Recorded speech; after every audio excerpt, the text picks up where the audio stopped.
थोड़ा सा theoretical part है, वैसे तो मैं कह देता बुक से लिख लेना, लेकिन बहुत से लोग लिखते नहीं हैं। करवा देते हैं, 10 मिनट का काम है। Properties of alpha, beta and gamma rays.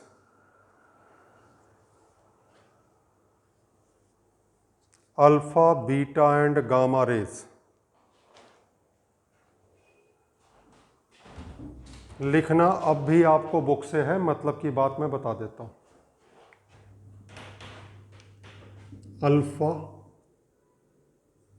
Atomic number 2, mass number 4, beta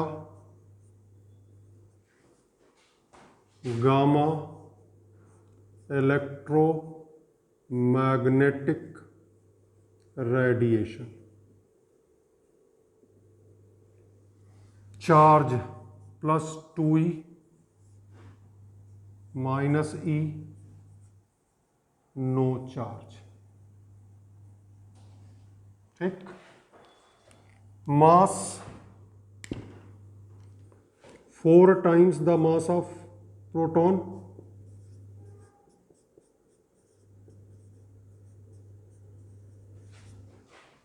9.1 × 10⁻³ kg radiation है, इसका कोई रेस्ट मास नहीं होता। ठीक। इसके बाद आता है पेनिट्रेटिंग पावर और ionising power. Penetrating power alpha की बहुत कम, बीटा की थोड़ी ज़्यादा, गामा की बहुत ज़्यादा। हमने किसकी बात करी? Penetrating power. अल्फा पार्टिकल को तो आप एक सिंपल पेपर से भी रोक सकते हो, थिन एल्युमिनियम फॉयल से रोक सकते हो, एक थिक आयरन शीट को भी क्रॉस कर जाता है। तो पेनिट्रेटिंग पावर हमने क्या कहा? ये हैवी है, इसलिए पेनिट्रेटिंग पावर इसका कम है। Very small penetrating power, comparatively larger penetrating power, high penetrating power. ठीक, एक तो चीज़ें हो गई। आयोनाइजिंग पावर, जब कोई पार्टिकल किसी दूसरे पार्टिकल से टकराता है, किसी मॉलिक्यूल से टकराता है, किसी एटम से टकराता है, तो उसके इलेक्ट्रॉन्स को बाहर निकाल देता है, इसे कहते हैं आयोनाइजेशन। तो आयोनाइजिंग पावर उसकी ज़्यादा होती है जिसका मोमेंटम ज़्यादा होता है। तो ionising power very high, comparatively low, very low. ठीक, ये इसके कंपैरिजन है। मेन इन्हें आप बुक से लिख लें। अब जब मैंने हेडिंग डलवाई दी तो जगह तो वहाँ खाली हो ही गई, पेज में लिख लें। मेनली क्या था? चार्ज बता दिया, मास बता दिया, पेनिट्रेटिंग पावर बहुत कम, पेनिट्रेटिंग पावर बहुत ज़्यादा, आयोनाइजिंग पावर बहुत ज़्यादा, आयोनाइजिंग पावर बहुत कम। ठीक, ये क्या है? बीटा पार्टिकल इलेक्ट्रॉन्स है। अल्फा पार्टिकल क्या है? न्यूक्लियस ऑफ हीलियम है। गामा क्या है? गामा इलेक्ट्रोमैग्नेटिक रेडिएशंस है। इसके बाद हेडिंग डालें alpha decay.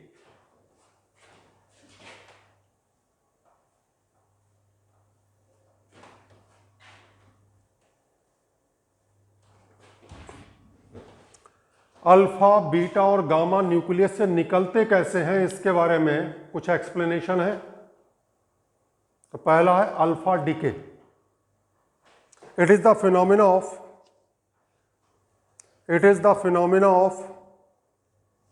emission of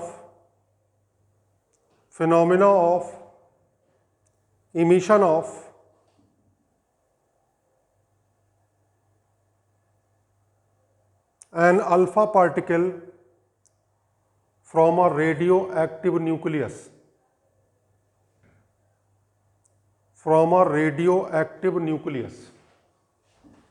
symbolically अगर हमसे शो करें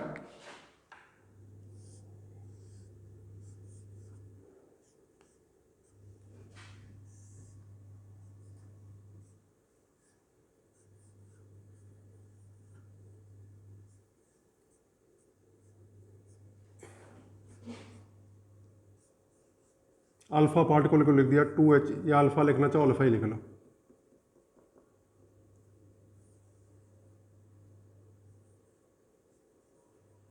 प्लस सम एनर्जी Q। अब Q equal to M C square, E equal to M C square.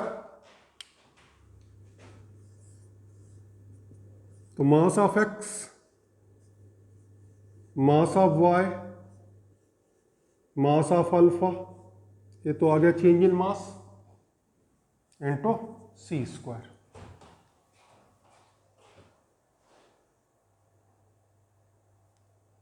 देख ले,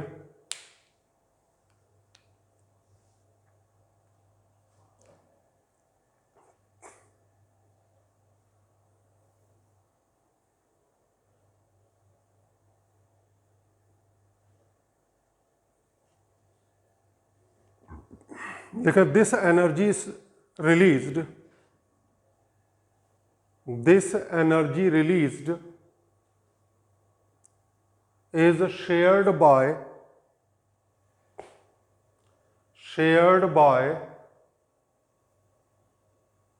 both alpha particle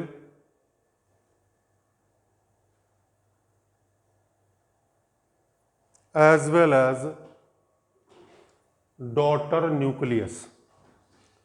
तो यहाँ से अगर काइनेटिक एनर्जी निकालें अल्फा पार्टिकल की,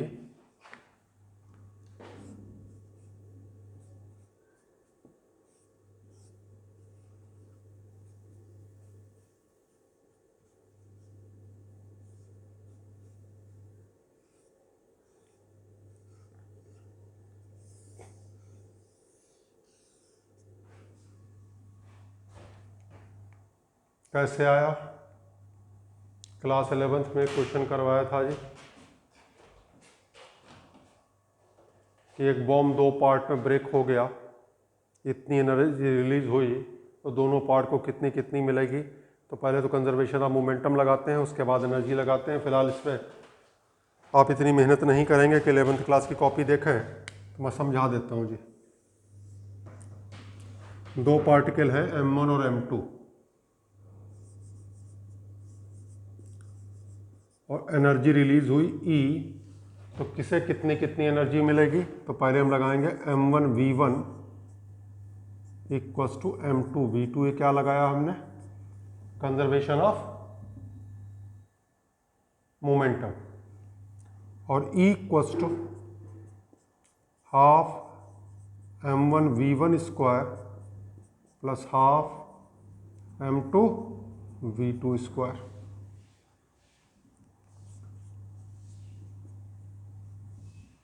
यहां से किसकी भी वैल्यू रख दो,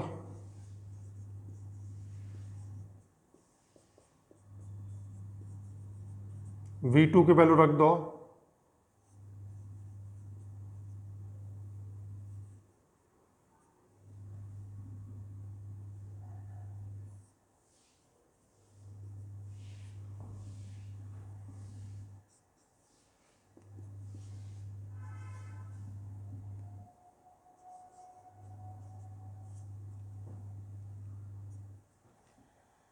M1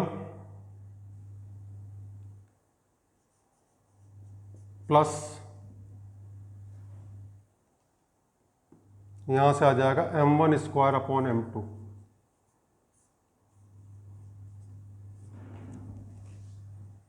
और ये आ गया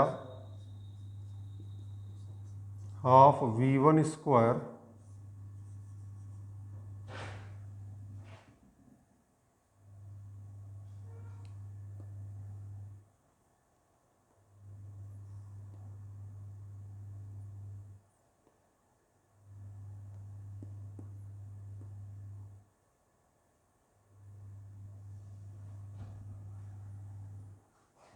M1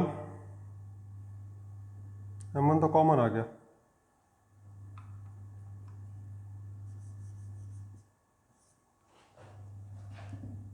ये आ गया M2 plus M1 upon M2। तो जो पहले की काइनेटिक एनर्जी आ गई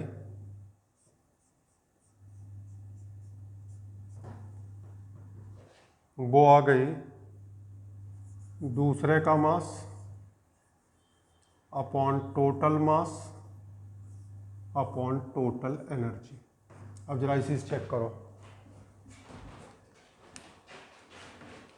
जो अल्फा की काइनेटिक एनर्जी होगी उसमें ऊपर मास आएगा A-4 और जो वाई की काइनेटिक एनर्जी होगी उसमें ऊपर आएगा 4।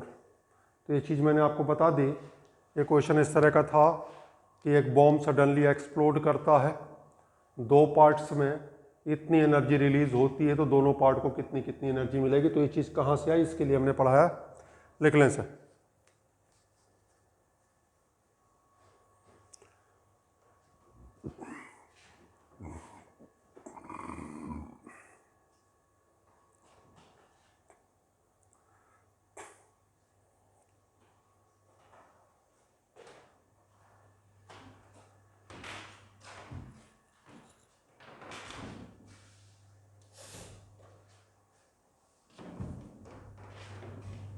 चलो अपने टॉपिक पे वापस आते हैं।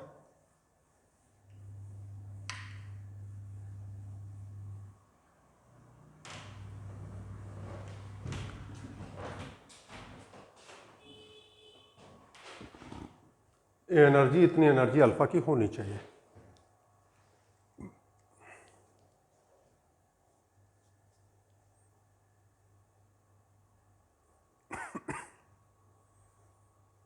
नीचे लेकर नेक्स्ट पैराग्राफ से, the basic question to be understood, the basic question to be understood is how an alpha particle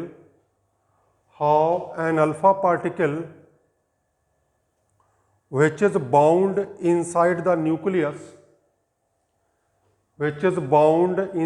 nucleus on account of nuclear forces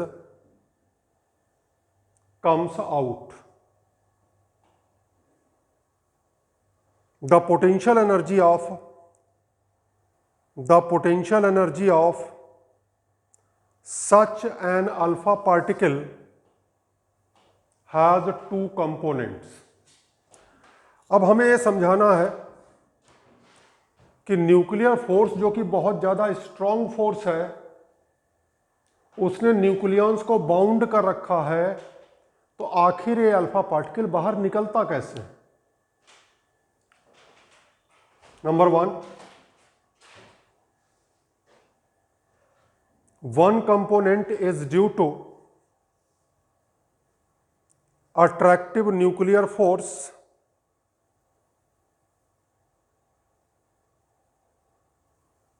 which dominates inside the nucleus, making net potential energy negative. Number 2, other component is due to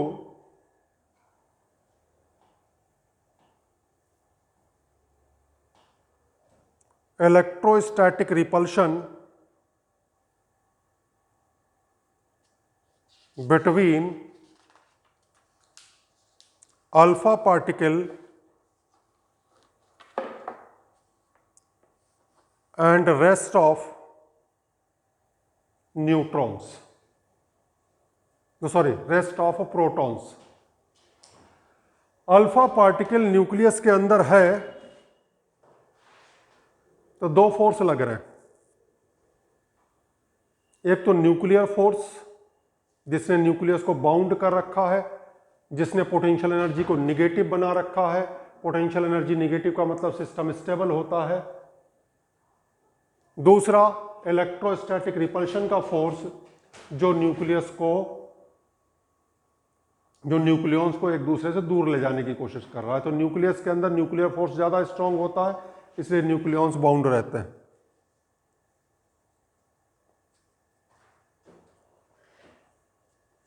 लेकिन एक साथ साथ बात ये भी है, nuclear force के बारे में हमने कहा था कि शॉर्ट रेंज फोर्स है। शॉर्ट रेंज फोर्स का मतलब अगर डिस्टेंस बढ़ेगी तो जो पहले वाली एनर्जी है वो तेजी से घटेगी। Next paragraph, the nuclear component of potential energy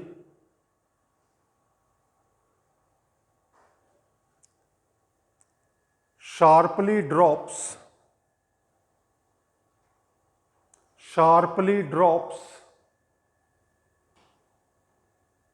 as the distance between nucleons increases. Distance between nucleons increases beyond a certain limit. वो certain limit में बता चुका हूं, 10 फर्मी के आसपास है. and then electrostatic force dominates.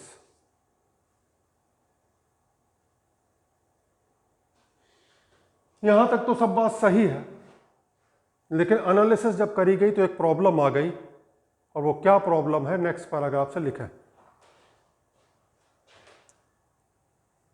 From various alpha इमिटर्स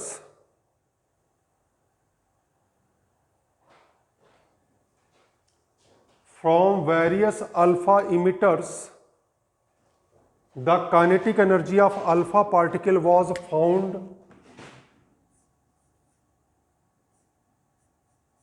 to lie between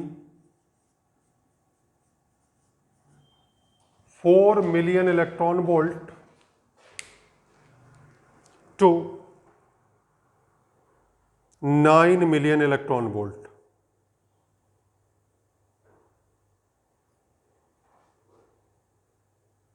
While the studies show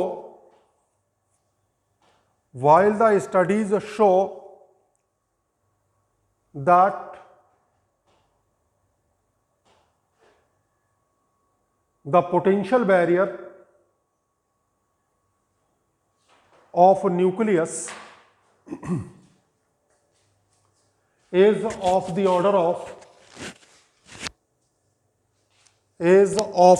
of 25 million electron volt. 25 million electron volt. Classically,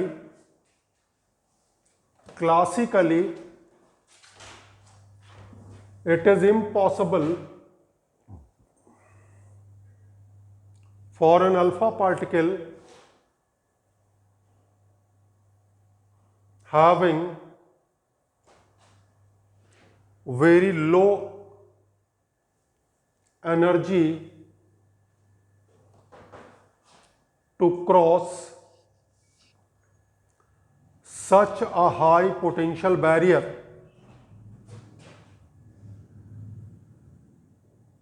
and come out from the nucleus. इतनी बात को जरा समझें कि जितने भी अल्फा एमिट करने वाले न्यूक्लियस हैं, उन्हें जब स्टडी किया गया तो उसके हिसाब से अल्फा पार्टिकल की एनर्जी आ रही थी 4 million electron volt to 9 million electron volt के बीच में, जबकि न्यूक्लियस का जो पोटेंशियल बैरियर है वो है 25 मिलियन इलेक्ट्रॉन वोल्ट. यानी कोई पार्टिकल तभी बाहर निकल सकता है अगर उसकी एनर्जी 25 से ज्यादा हो. तो एनर्जी 25 से कम, और 25 से कम क्या, बहुत कम होते हुए भी अल्फा पार्टिकल आखिर बाहर कैसे निकलता है? तो fundamentally speaking, classically speaking, it is impossible. लेकिन फिर भी अल्फा पार्टिकल तो बाहर निकल ही रहा है. तो ये कैसे बाहर निकलता है, इसे 3 साइंटिस्ट ने अपनी थ्योरी से समझाया था. Next paragraph. In 1928,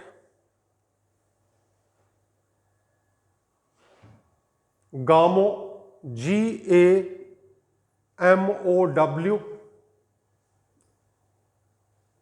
Gurney, G-U-R-N-E-Y, and Condon, C-O-N-D-O-N, ये 3 साइंटिस्ट के नाम हैं. explained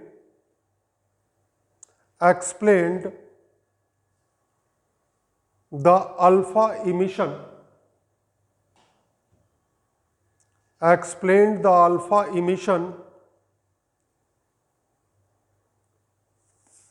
in terms of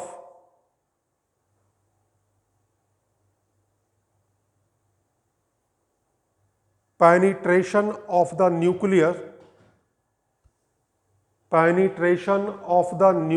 potential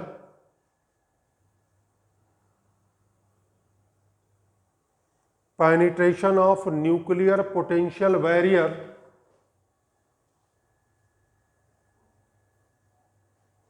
on the basis of quantum theory। तो हमने कहा कि कैलकुलेशन से जो अल्फा पार्टिकल की एनर्जी निकल के आ रही है वो एनर्जी इतनी नहीं है कि अल्फा पार्टिकल न्यूक्लियस से बाहर निकल सके, लेकिन फिलहाल अल्फा पार्टिकल तो न्यूक्लियस से बाहर निकल ही रहा है। तो ये कैसे हो रहा है, इसे इन 3 साइंटिस्ट ने समझाया था क्वांटम थ्योरी के बेसिस पे। इतनी बात आपको समझ में आ गई? तो कैसे समझाया था, लिखें।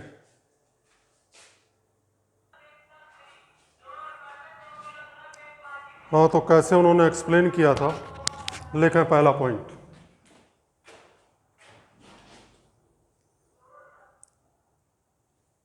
उन्होंने कहा था कि न्यूक्लियस के अंदर अल्फा पार्टिकल इंडिपेंडेंटली एग्जिस्ट करता है। लिखें, an alpha particle may exist within a heavy nucleus,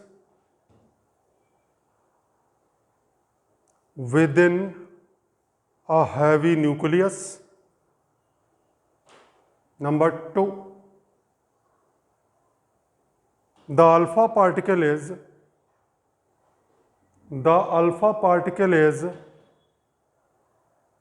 in constant motion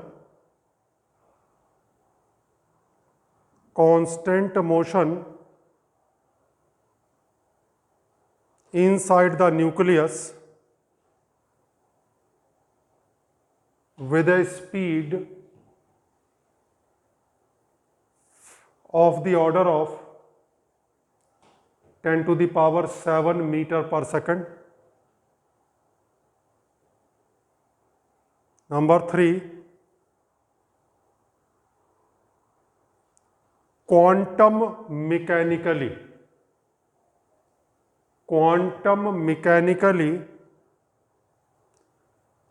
there is a small but finite probability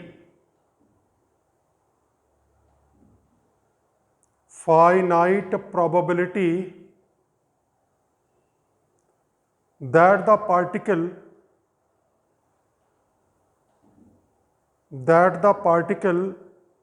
may pass through the barrier even if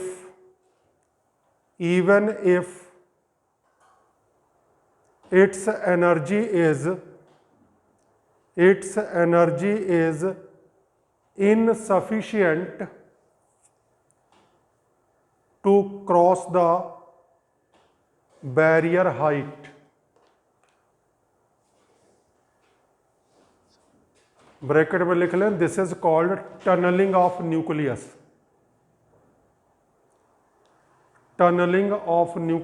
फिलहाल एक quantum mechanics तुम्हारे syllabus का part नहीं है, लेकिन फिर भी तुम्हें ये चीज़ समझ में आ सके इसके लिए थोड़ा सा मैं बताता हूँ।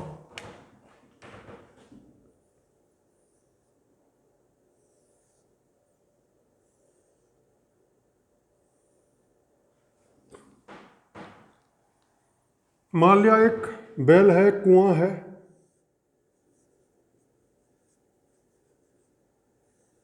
जिसकी हाइट 25 मीटर है।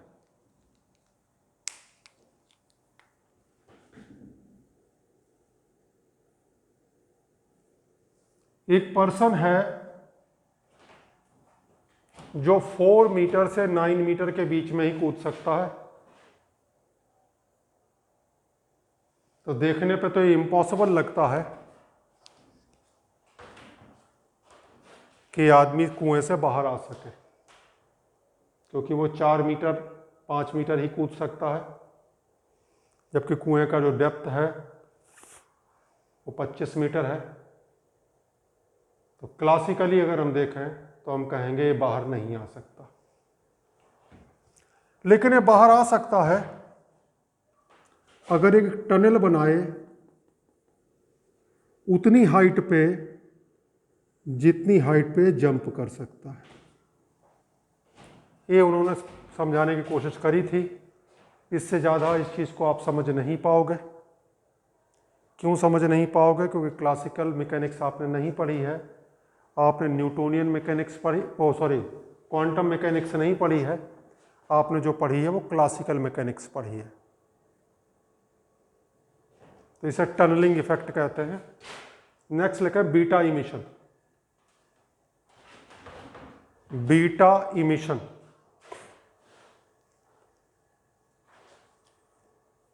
या beta decay. It is the phenomena of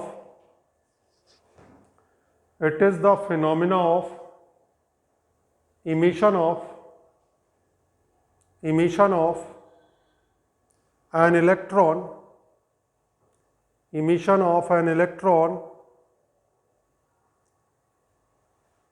from a radioactive nucleus। Beta particle क्या होता है? इलेक्ट्रॉन होता है। सबसे पहला क्वेश्चन अराइज होता है कि न्यूक्लियस के अंदर तो इलेक्ट्रॉन पाए ही नहीं जाते, तो वो बाहर कैसे आया? और जब इस क्वेश्चन का जवाब मिल जाएगा तो ये भी पता चल जाएगा कि बीटा के निकलने से एटॉमिक नंबर 1 के बराबर इंक्रीज कैसे कर जाता है, जबकि मास नंबर पे कोई फर्क नहीं पड़ता। तो होता क्या है, बीटा इमिशन के टाइम पे एक न्यूट्रॉन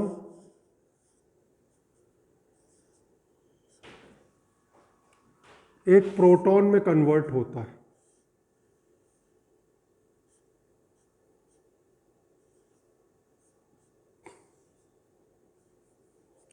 और एक इलेक्ट्रॉन बनता है।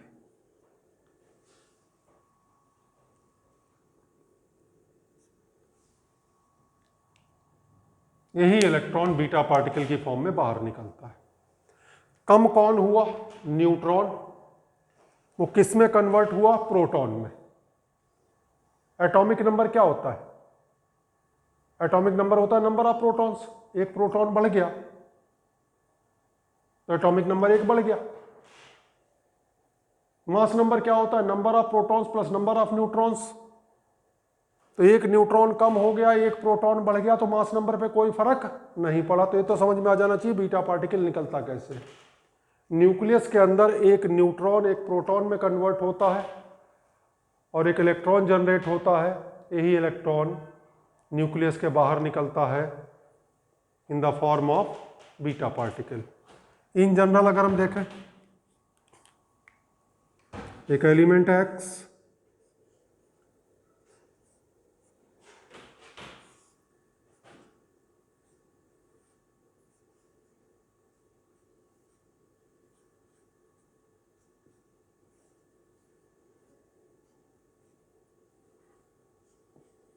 प्लस एनर्जी,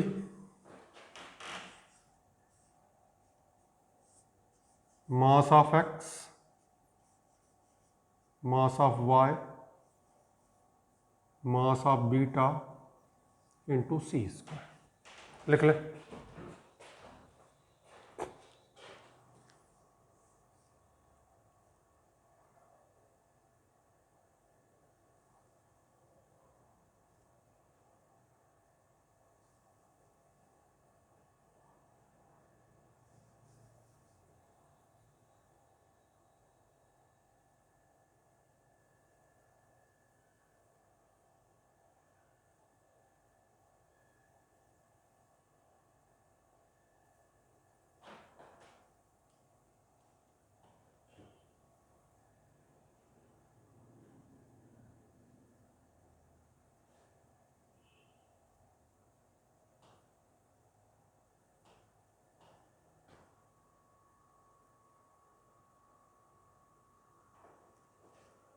देख लिया।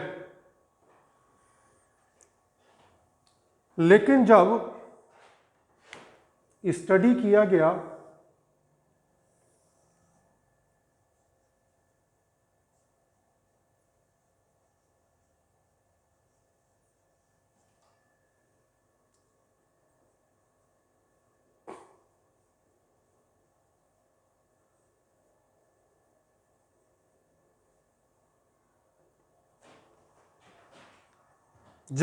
किया गया निकलने वाले बीटा पार्टिकल्स की एनर्जी का,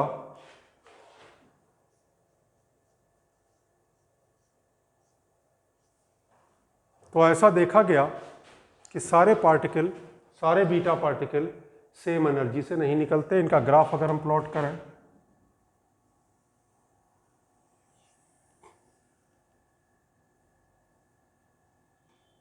.6 मिलियन इलेक्ट्रॉन वोल्ट, तो हमें दिखाई पड़ रहा है कि डिफरेंट पार्टिकल्स डिफरेंट एनर्जी से निकल रहे हैं। तो अगर ये सब कुछ हमने जो लिखा है ये सही है, तो जितने भी बीटा पार्टिकल निकले उन सब की एनर्जी सेम होनी चाहिए। उन सब की एनर्जी सेम नहीं है। बनाओ जी।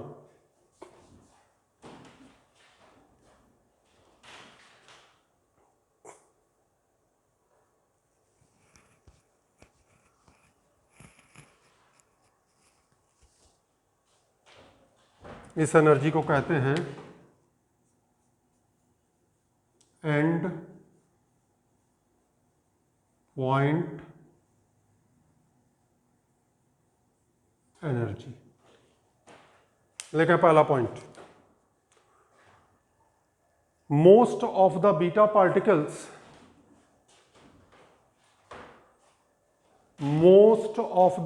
Particles emitted carry small energies.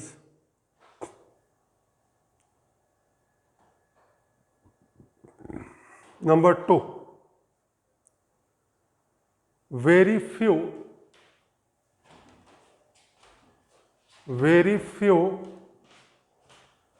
beta particles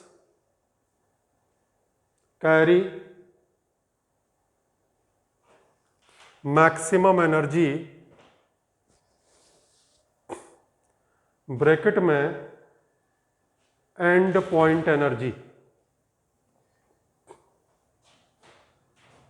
number 3,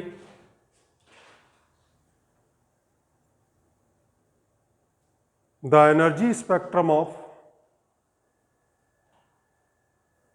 emitted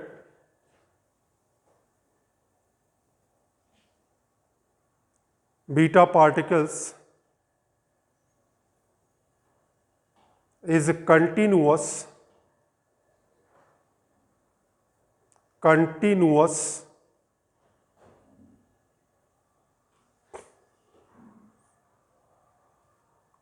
indicating that beta particle can carry energy from 0 to end point energy, 0 to end point energy। साथ ही साथ आपको पता है इलेक्ट्रॉन के साथ एक स्पिन क्वांटम नंबर होता है। तो जो बीटा पार्टिकल एमिट आउट होगा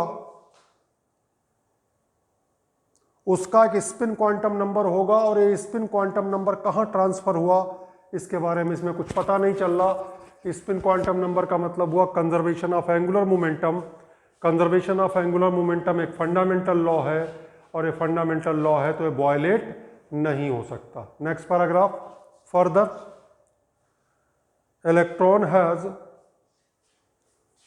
स्पिन क्वांटम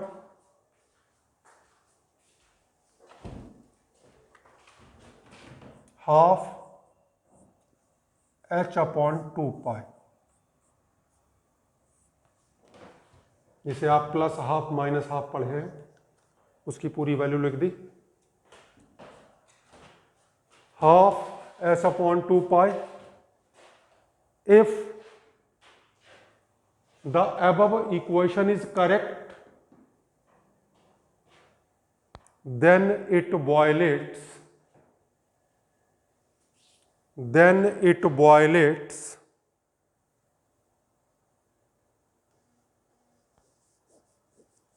fundamental law,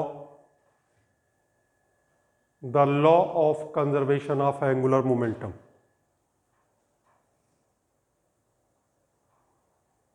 देख लिया? इसका मतलब ये हुआ कि जो इक्वेशन हमें लिखवाई गई है ये इक्वेशन करेक्ट नहीं है, कुछ गड़बड़ है इस इक्वेशन में।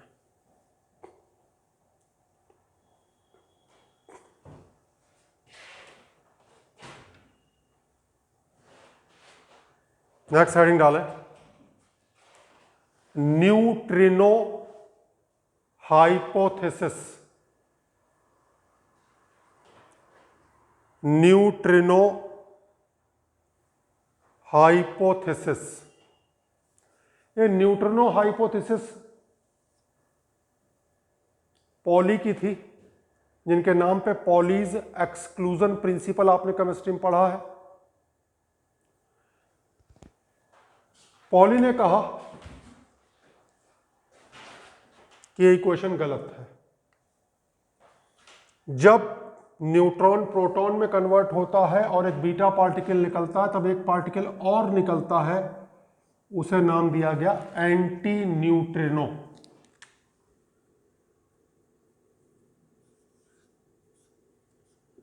बाद में एंटी न्यूट्रिनो एक्सपेरिमेंटली डिस्कवर भी हुआ, लेकिन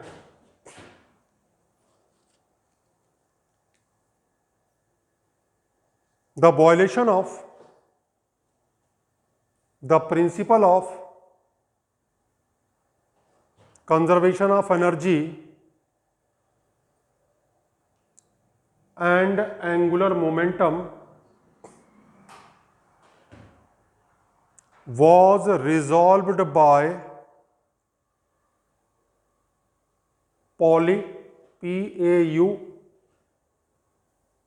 Pauli, in 1931।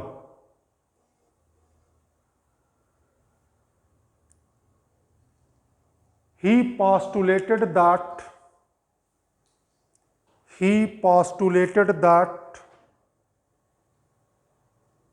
beta decay is always followed by another particle of zero rest mass and zero charge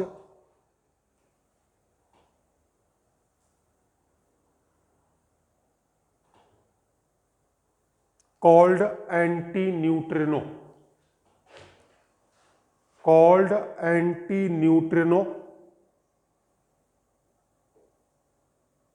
It has a spin quantum number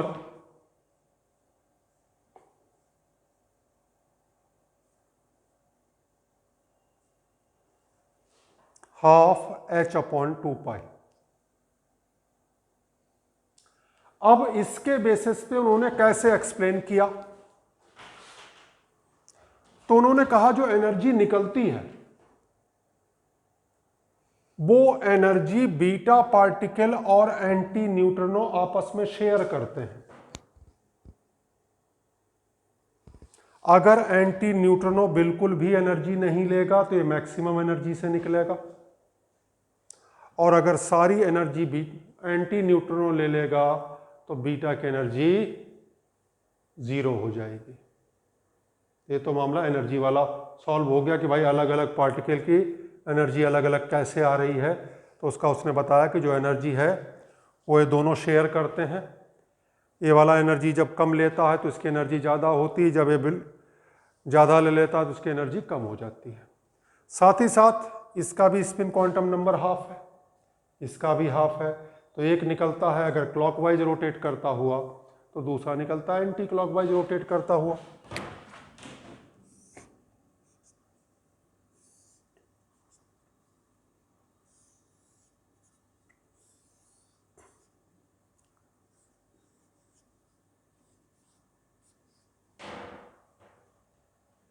तो इस चीज से इन्होंने एक्सप्लेन किया।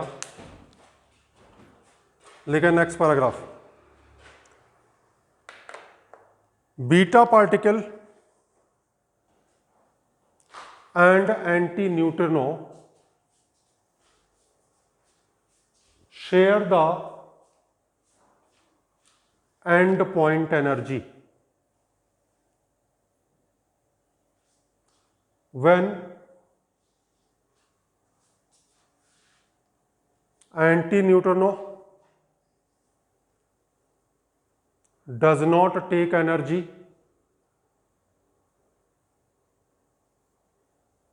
the beta particle emits out with maximum possible energy, and when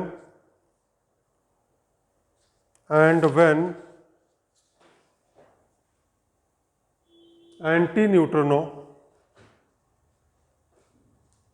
takes all of the energy, beta particle is emitted with no energy. Also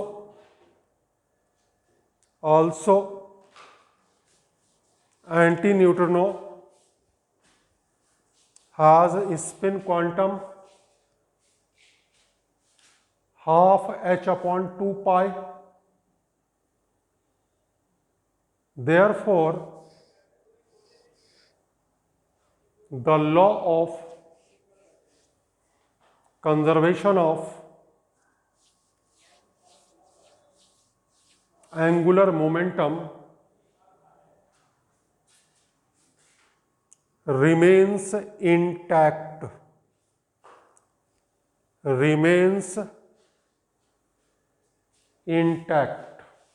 लिख लो equations, ये बना low beta और एंटी न्यूट्रिनो के क्लॉकवाइज एंटी क्लॉकवाइज।